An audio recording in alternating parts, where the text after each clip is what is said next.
Antarctic Midwinter broadcast, a special program of greetings for members of the British Antarctic Survey BAS over winters in the frozen south.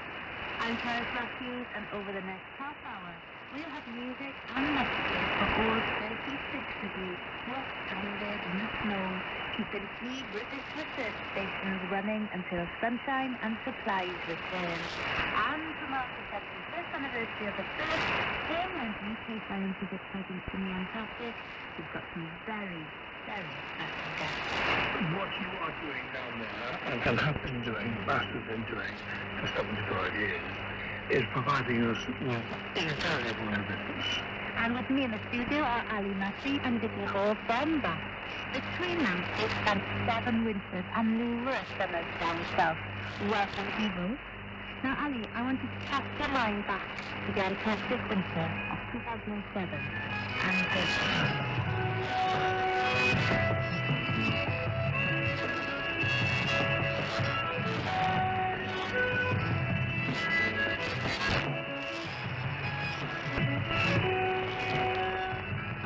playing saxophone with a band called Menace from Leiden. Tell me more about that concert. It was a concert that was arranged for raising awareness on climate change, and some played from 7 continents, and they were struggling to find someone in Antarctica because it was the middle of winter. And then in terms of the science that you were doing there, so I was a marine assistant, and I was involved in lots of long-term research, which meant going out at least once a week, either on a boat or on the sea ice, to collect water samples, and these really long day sets give us the trends, which really tells us all about the changing climate. That's incredibly important work, isn't it? But it brings us now to this point in the show, the important part. It's time for the messages. We're going to visit the team of 8 at King Edward Point in South Georgia, where light snow showers are forecast. Good for sledding, perhaps? Well, gotta be Sister Sled, thinking about you. Everybody, let me find you the night, run for you.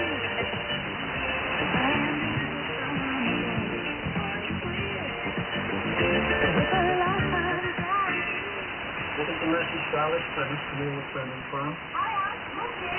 We're very happy meeting today. First for you, and the first time we have sent you such a greeting. We'll raise a glass of water and here after the bridge. You've come a long way from pointed in on the garage during a family holiday. You're throwing in the full ocean for Patagonia and UTC. Lucy, Hannah and Grace send their love, as of staff, and of course Johnny, Ash and Paul. See you at the end of the year. Lots of fun at all. Bye! Here's a message for Baptiste Brebel from Mamanda. Coucou mon gros, bisous à l'Antarctique. On pense à toi après un super week-end très ensoleillé. Nous on a lâché nos doudounes. Et tout le fait bien, la famille est en bonne santé et tout le monde a la pêche. J'espère que toi aussi. Merci pour mon cadeau, hein. J'adore trop mon vélo qu'on a dit. On t'embrasse très très fort et tu nous manques beaucoup. Profite bien, amuse-toi. Gros bisous. Bisous, Baboune. Hello, Jerry. Greetings on another Midwinter's Day. We're looking forward to seeing you again later in the year. And here's a couple of messages for you. Are you going to come to my birthday party? I am going to be 7. How old are you going to be in December? I don't know. And goodbye, Uncle Jerry. Goodbye, Uncle Jerry. Happy something, Jerry. This is a message for John Dickens for King Edward Point. Hi, Bob. Congrats on enduring your 3rd Midwinter solstice. From you to that to Antarctic Price. There's still a few places left on the stand-up I need for you at school. Keep on enjoying life. Love, Dad.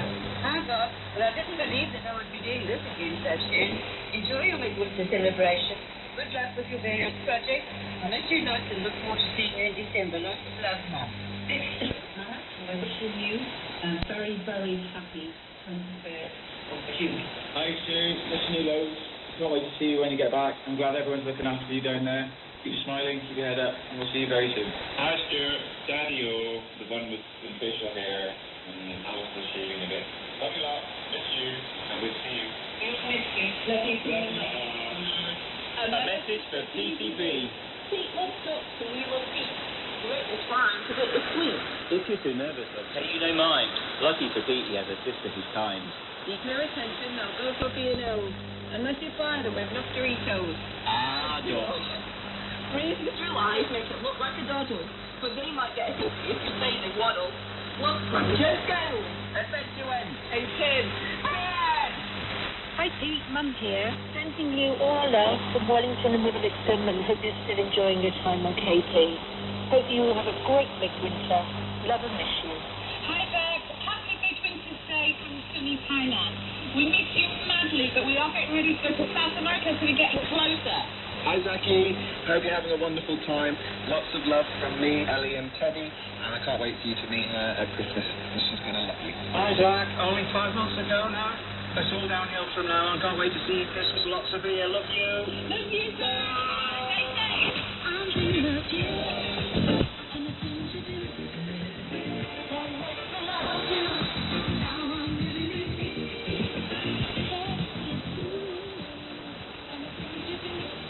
And our very best wishes to all of you at Kinect's Heights. Now, we have greetings from a very special guest this year. In February 1944, as part of the secret wartime mission, the first permanent UK base was established in Antarctica at Port Lockroy. To mark the anniversary, here, Her Royal Highness, the Princess Royal. I'm speaking to you as patron of the United Kingdom Antarctic Heritage Trust. And may I wish you a very good Midwinter's Day. The Antarctic Heritage Trust has gained enormously from the contributions of your predecessors. And as we celebrate the 75th anniversary from Operation Tabarant and that first overwintering program at Rockroy, which I've had the pleasure of visiting, well, of course, I saw it as very nice in daylight in midsummer. I don't imagine it would be a very attractive option now in midwinter.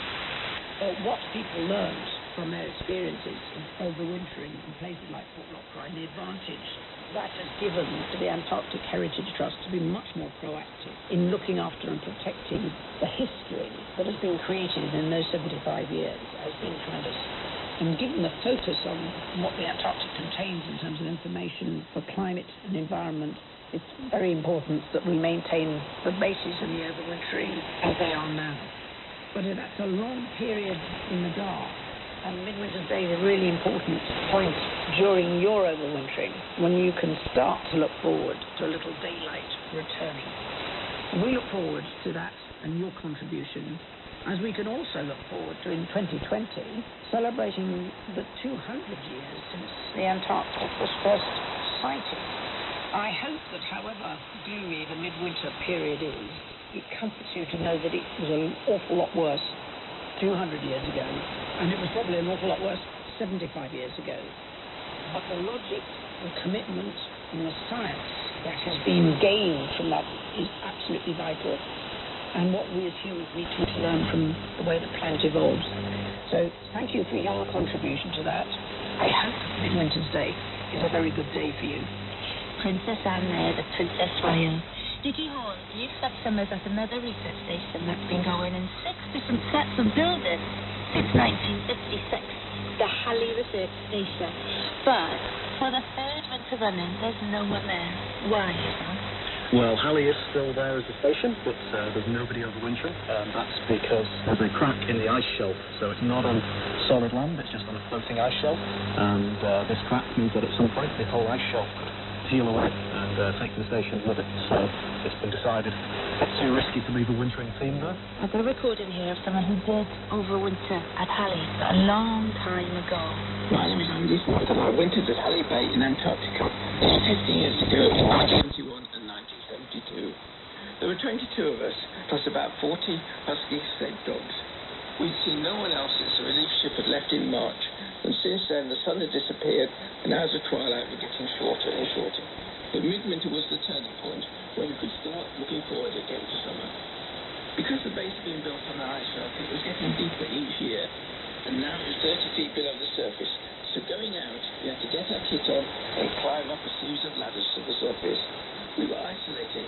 Our nearest neighbours were a couple of 100 miles away, and we had no modern communications, no internet. Our only contact with the outside world was by HF radio. On Midwinter's Day, the base commander brought morning tea round to the bunk rooms. Late presents were given and greeting messages received were read out. It was a celebration meal with good wine and special food saved for the occasion. I hope that's given you a flavour of our midwinter, and I'll end by wishing you a very happy midwinter and an enjoyable and successful time in that wonderful continent of Antarctica. Andy Smith there. And here now, an archive recording of some of those overwintering with him in 1970.